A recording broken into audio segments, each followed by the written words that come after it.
Okay, is this working? I think we can start. First of all, good morning everyone. Thanks for coming and seeing this talk. I'm Dario Faggioli. I work from Citrix. Allow me, as a first thing, to apologize for this voice and for, in general, not feeling exactly as awesome as possible. But I hope you still would be able to understand something. And yeah, let's go on. As I said, my name is Dario. I work for Citrix. I have the pleasure to work to be a full-time open source developer for the XN project, so the XN hypervisor. And that's what I'm going to talk about this morning. So I will try to illustrate why the XN hypervisor could be a good solution for enabling virtualization with open source software, which the XN project is, in many different kind of embedded systems. And to do so, I will give you an overview of the XN architecture, an overview of the embedded virtualization scenario, and my view of why XN could be a good fit for it. And, well, we will discuss about the numbers that I have. So, let's get started for real. What XN and what is architecture, at least at a glance. So XN is what we call the microkernel-based type 1, so bare metal hypervisor. And I'm saying microkernel because it really is a very thin layer of software running, sitting exactly on top of hardware with nothing underneath it, and in charge of just the, CPUs, the memory, and let's say the interrupts. There is nothing in there which deals with anything like device drivers, any of such things. And that's why we call it a microkernel. Everything that runs on top of XN, we call it a domain. And so as you see in this picture, there are a multiplicity of domains.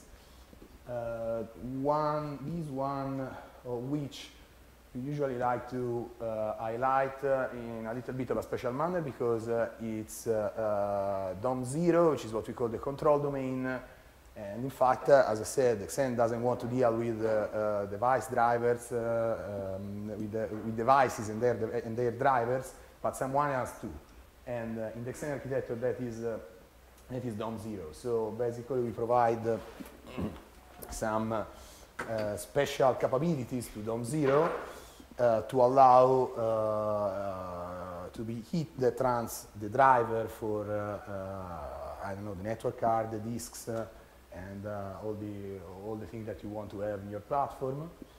And also the access to them is still mediated to XN, through XN, still goes through XN. As I said, the actual drivers resides there.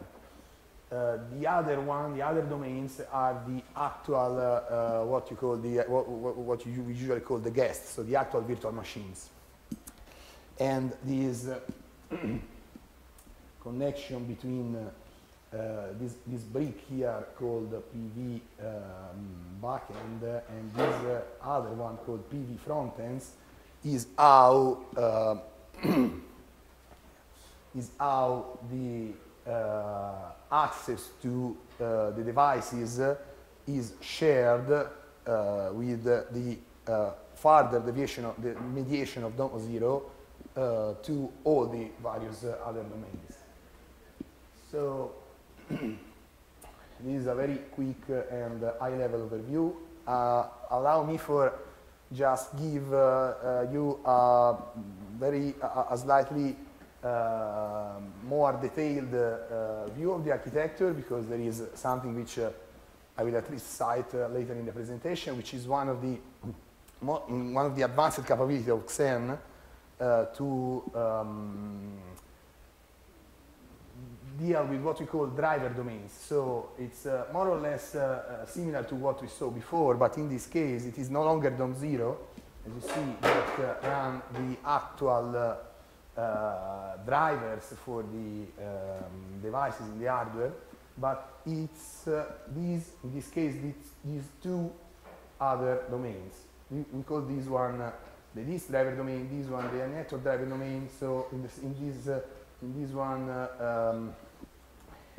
on the right is where the driver for the network card resides, sorry. And it is with this brick now that the guests talk in order to get access to the network. And the same is true for disk, also with this other domain. This is all a lot flexible. This is just one representation, but you can shuffle the thing pretty much in any possible way. And this is very powerful, very provides you a lot of flexibility when designing your platform on top of Xen. Provide if you use it correct way, provide a high degree of security and resilience. It's very cool and we like it. Okay. So, what is Xen about these days? Xen is an hypervisor born at the computer lab of the Cambridge University. It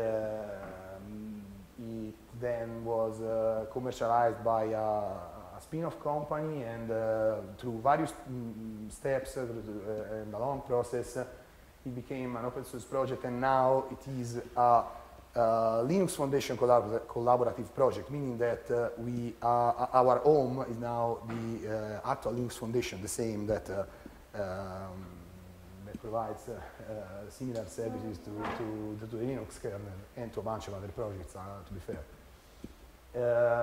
The major use case when Xen was born, but this is something which is still true, is either enterprise or server virtualization or cloud computing. For example, Xen is what runs all the major cloud providers out there, like Verizon, like Rackspace, like of course Amazon EC2. They're all built on top of Xen. And yet, later you may have heard about Xen and also other open source hypervisor, to be fair, being ported to ARM, which is true, which is a big thing, and which started because ARM decided to enter the server market, starting to provide specification for high-end processors with virtualization extensions. So a few more words about this ARM port that we recently did and that we are still perfecting. It started from scratch, meaning that it doesn't borrow anything from the old x86 ports, which means that you get to write it with a lot of backward experience, which allow you to make a lot less mistakes. It exploits the hardware virtualization extension available in the latest ARM chips. You only need to have one type of guest, no emulation, so no device model like QEMU is required. And as I said, it supports the V7 and V8 ARM specification. It runs already on a bunch of boards. So I want you to notice that the first two, XGene and Midway, are server-grade hardware, which the Xen community managed to get its hands on with pre-arrangement in order to be ready when they will really ship to the market. The other one are especially these three, mostly either developer board or toy board, which are very handy for doing development. And this last one is actually embedded, an automotive actually friendly board from TI, and in general the OMAC 5 is an embedded or automotive, let's call it like that, SoC. So this to say that the hard port started for the sake of servers, but allowed us to start to look at a bunch of different scenarios, which indeed is embedded virtualization. So let's talk a little bit about embedded systems and then of embedded virtualization. To cut it very short, embedded systems are a piece of hardware which have a very dedicated and specific purpose. If we look at a little bit at the history of embedded system, we see that they started as a very low power microcontrollers being able only to be programmed with custom firmwares. Then we grew more powerful and we are able to run full-fledged operating system. And now we are at the phase of the evolution chain where they even can run hypervisors. And software support followed. So firmware, which was truly special purpose, designed for truly special purposes, then the OS provided you some more flexibility, and the hypervisor provided you even more flexibility and more isolation, so you're now allowed to run a bunch of different, to be a very advanced platform on top of them.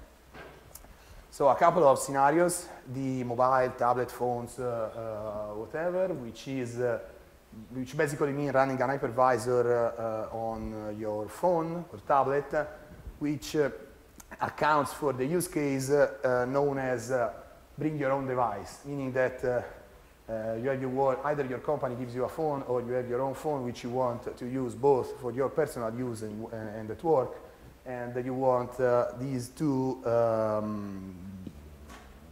uses to be to happen on the same hardware, but to be independent enough to not compromise each other. You know? And so the idea is to do that by having an hypervisor and having two actual virtual machines with a mobile operating system like Android installed on both of them, but with different data and accounts and whatever. So be sure that you watch. That one is the URL of a presentation which has a link to a video, which was given by, the presentation was given by Samsung at the latest Xen Developer Summit in Edinburgh, which is actually showing this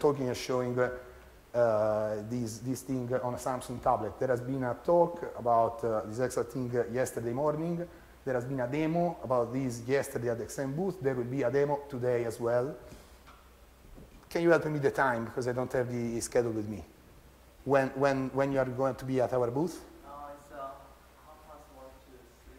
It's 1:30 to 3. 1:30 to 3. So if you want to see two Android on the same tablet, be sure you can buy at the same booth in the exhibition area from 1:30 to 3. And the other use case, automotive. So you are in a car, you have to account for a bunch of things that want to be going on a car, which basically is the whole lot of stuff that are needed to control the car and the various mechanical and electronic components. But also you want you, or better, your kids behind you to watch a movie and play a game with Android in a touch screen embedded in the back of the driver's seat or something like that, the famous infotainment. And again, another presentation given at the Xen Summit where someone from Global Logic, which we are very happy about because they are starting to be active in our community, sending patches, contributing their work to the Xen open source project, talks and demos. One of the products which is doing this thing here. So very often embedded is coupled with real time. I don't want to bother you with technical and academic real-time definitions. Basically, what comes to mind when talking about real-times is low latency, so quick response, and determinism, so predictability. Yeah. So in the classic real-time scenario, so let's put aside virtualization for a minute. What happens is that some events, some stimulus come, such as an interrupt, and some action has to occur as a response, which for example, maybe waking up, let's wake up a task from a waiting state. And doing that goes through a number of phases in the hardware and in the operating system. Each one of them comes with a price in terms of time, so latency, and the whole operation, the time it takes, we usually call the latency for the task to wake up, and whether this operation takes always the same amount of time or this amount of time varies, then we have more or less predictability and determinism, and we call the amount by which it varies usually jitter. So this is a classical interrupt delivery and latency measurement in operating system. And for example, the one that the operating system, the implementation of the operating system is responsible for is usually the scheduling latency and the scheduler duration, which means that it depends from the implementation and the configuration of your operating system how frequently the scheduler will run and have a chance to pick up a task which just became ready, and how complex this operation is, and thus how long does it take. And that, of course, impacts on the overall duration and overall latency. So what happens, the picture is the same, forgive me about that, but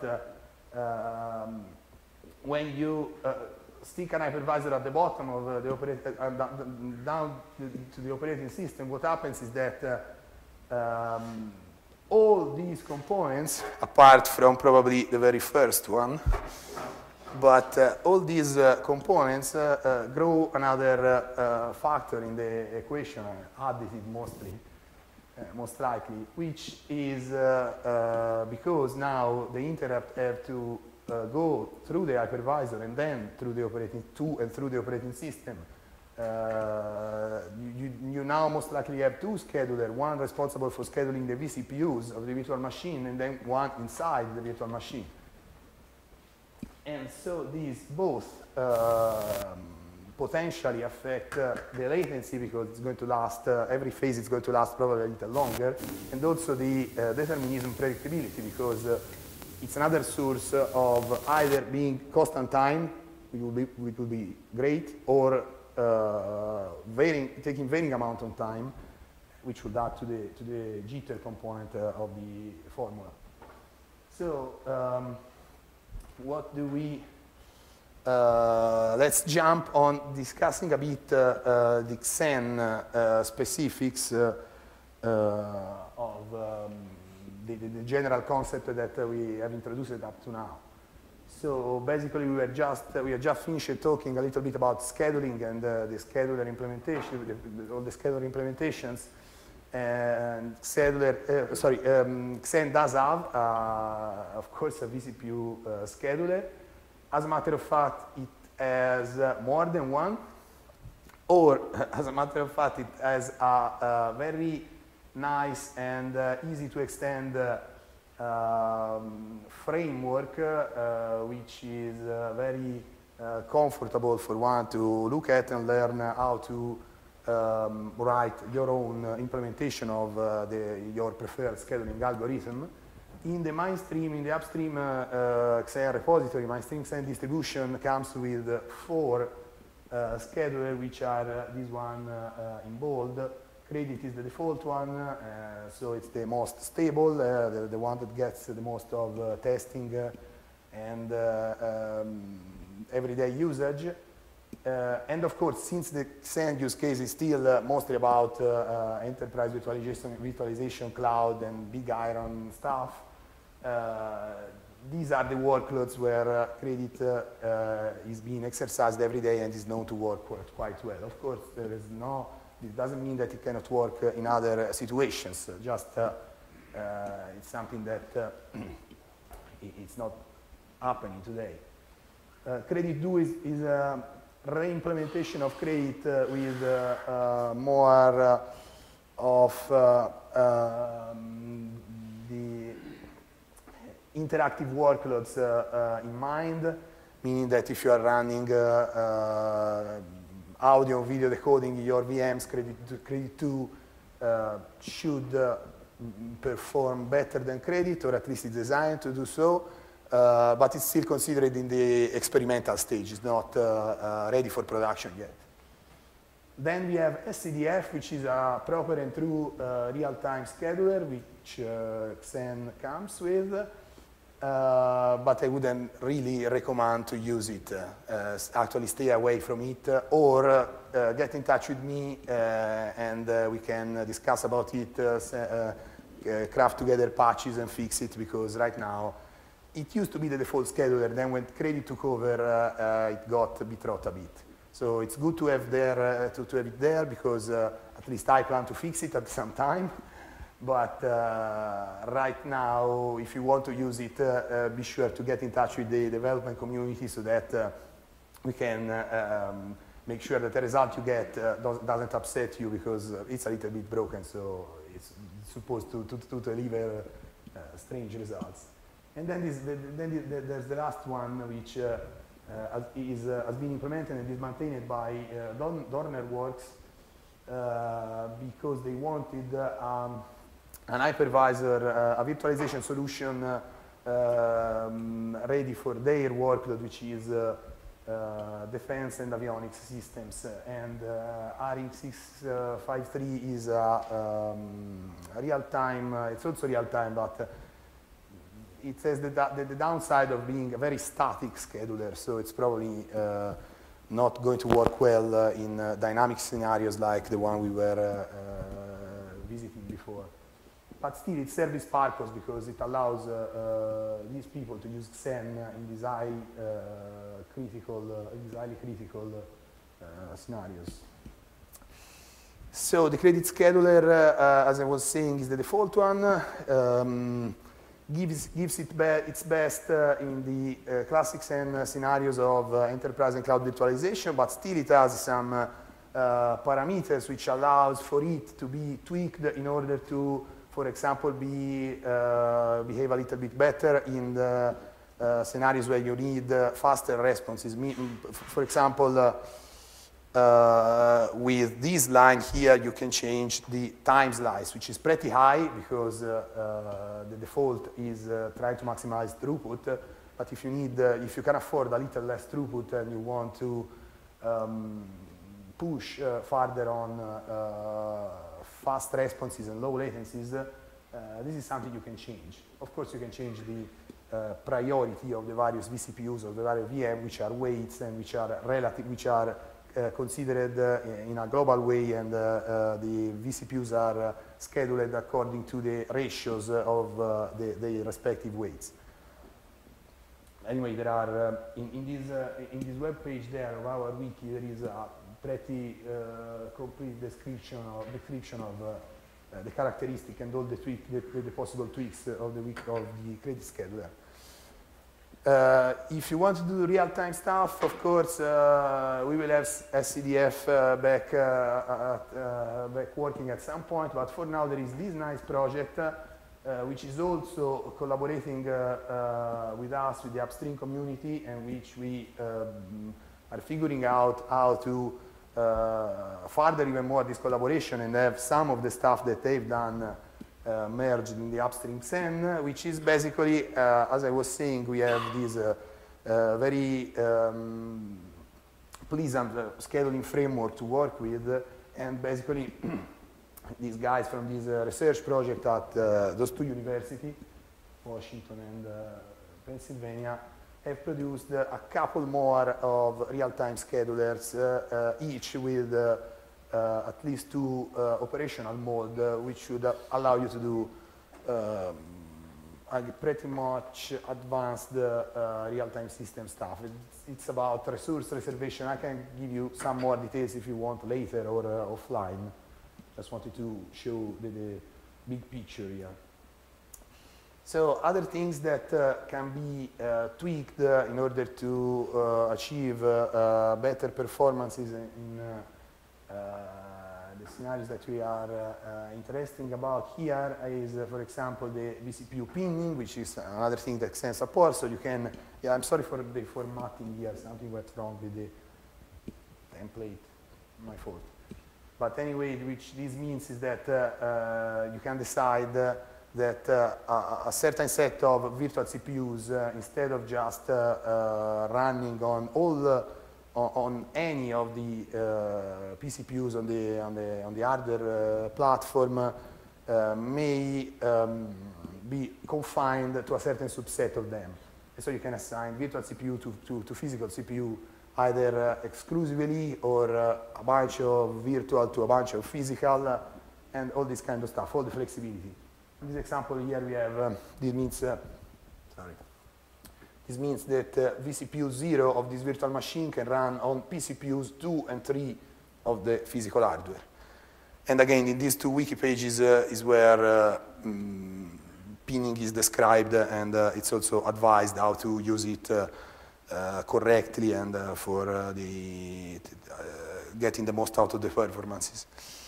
Another thing that we support in Xen is PCPU pooling, and we call it CPU pools,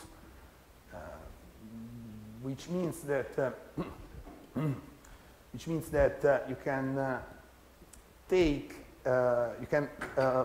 partition the hardware platform with respect to CPUs and have some of the physical CPU subject to one scheduler, and the other set, or you can have even more than two sets,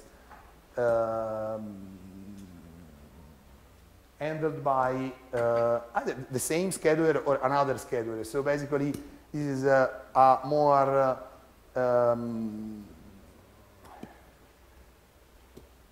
it's similar to pinning, but you not only change the number and the which and what physical CPUs are accessible to each virtual CPUs, but you also can change the scheduling algorithm. So, for example, in this case, we have this pool made up of two physical CPUs. There is a command to show which one they are. I don't have it here. Which are handled by the SCDF scheduler, and this other one with 6 physical CPU taken care of by the credit one. And of course, you can place the virtual machines wherever you want between the two, or how many pool you have. So these are some of the features that Xen has that are particularly suited for making it a good fit in the embedded and automotive, real-time, whatever scenario. And this is a list of some others of these characteristics that I think makes it so. So, as we already said, it is small. It's a very thin layer of a microkernel hypervisor, which means very small memory footprint, which means very few code actually, which means less bugs, not because we are better than other communities, but because just the laws of probability, because the base onto which to place bug is smaller. And in fact, we are not talking about security here, but if you check out the blog and the very cool operating system based on Xen that at the Invisible Things Labs, which is a security analyst company actually, they do this thing called CubesOS, which my point is based on Xen, right? Sorry, right, because of these characteristics of Xen of being very flexible and very small. Other than that, it being a small project makes it probably easier for it, for example, to be certified if you need that. It's not going to be easy anyway, but at least it's better than other places and than other projects.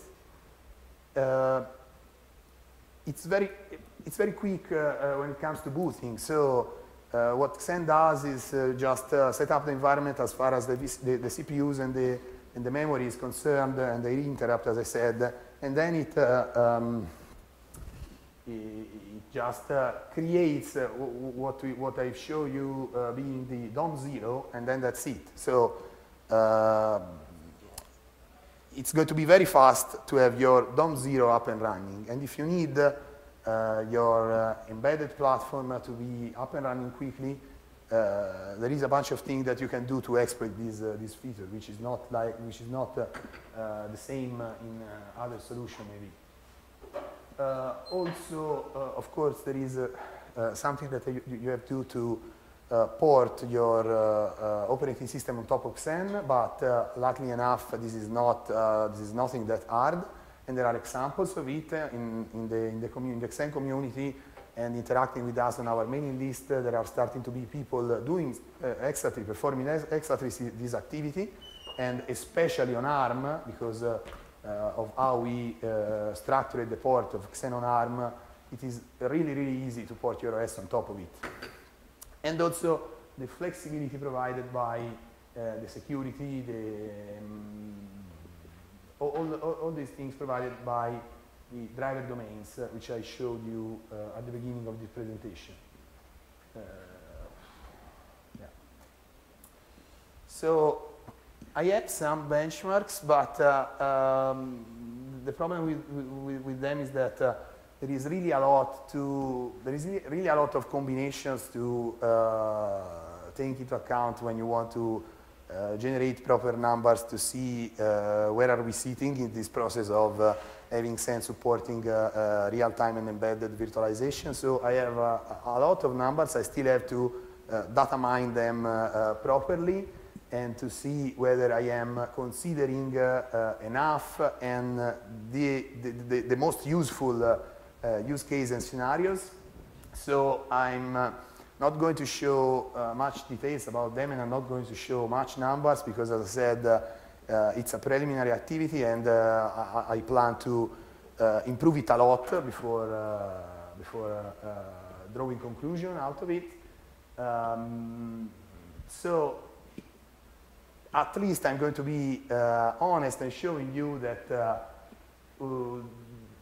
at least some of the numbers that I have shows that it's probably possible, but we have some work to do. We have to do better in some areas. And of course, we are already down to it,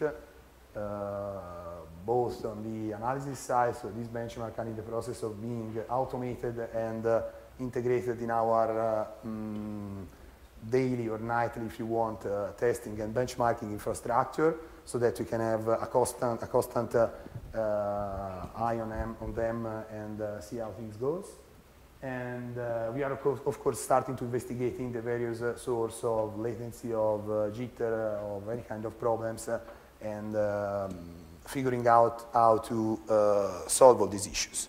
So these are the numbers. So the benchmark are, I don't know if you are familiar with this thing called cyclic test, which is a pretty standard tool in the Linux world, at least, in the real-time Linux world at least, for figuring out the latency figures that you are getting out of your platform, meaning hardware and operating system. It's basically a task, going to sleep for a definite amount of time and waking up, and when it wakes up, you measure how longer the sleep lasted with respect to the ideal time it should have slept, and you call it the latency, and that's it. So also this is not the best, these are benchmark run right on this laptop, so not the best hardware platform either, but this is what you get on bare metal, so just Linux, no Xen hypervisor underneath, and these are the numbers in the first line. These are the numbers you get when the system is idle, and these are the numbers you get when you have the cyclic test program running, as I showed in the previous slide, but with some background noise. And in these other two stanzas, you get you see the numbers of what happens when you do the same on DOM0 and what happens when you do the same on a proper DOM-U.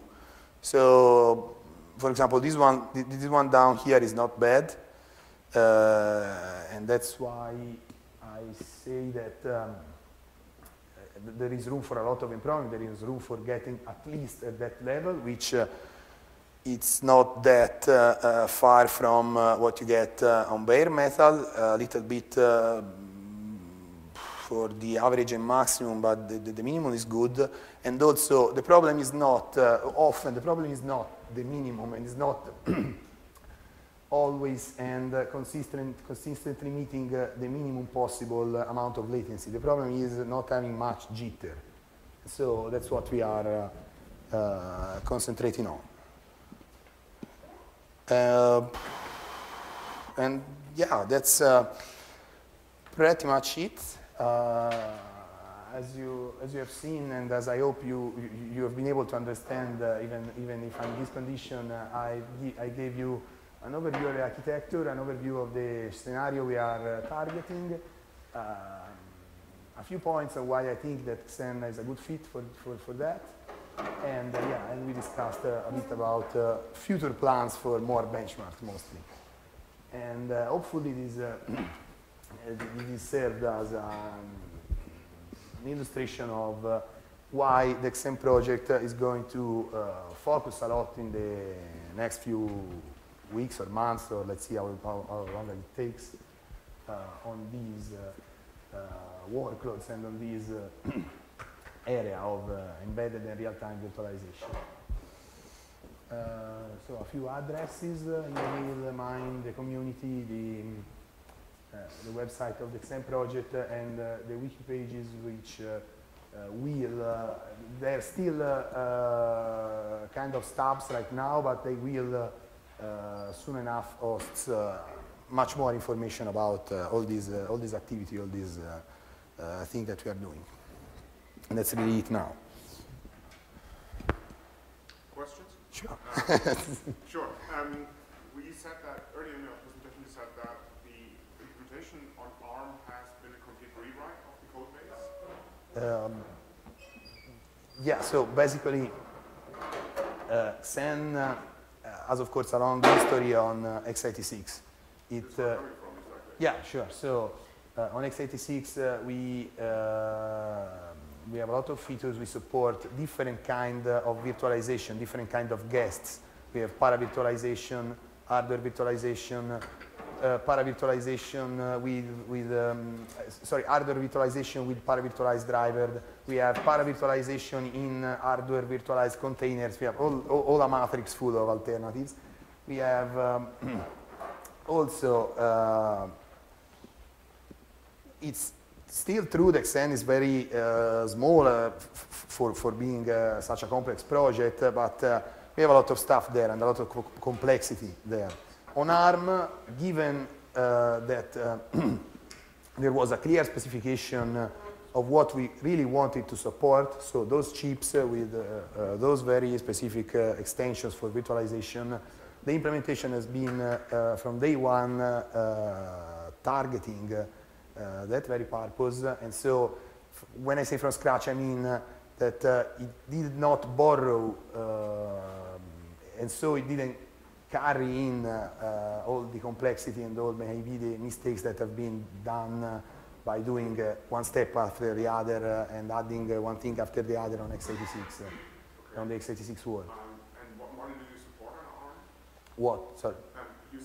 On one of the slides, you said that you only support one type of guest. We only support one type of guest because that comes from the fact that we require an ARMv7 or ARMv8 chip, which, and the reason why we require is that these are the specification which comes with the virtualization extensions. So basically, if you look at it with x86 glasses, so you try to compare the characteristic of the guest that we support on ARM to the ones that we have on x86 is something in the middle. Which hopefully will also mean picking up the best of both worlds, because we have the HVM container, we have the HVM support, and we use it on ARM, the extensions, but we also take advantage of a lot of PV path, because we know how to do that, because that's what happened when that's what Xen invented, basically, the para-virtualization. So the good of it we carried on ARM 2. Right. And how much of the code base is actually a setup or way open? Sorry, in that case, actually, sure. We can discuss it offline. Offline, yes. Yeah. So. Thank you, everyone. Sorry again.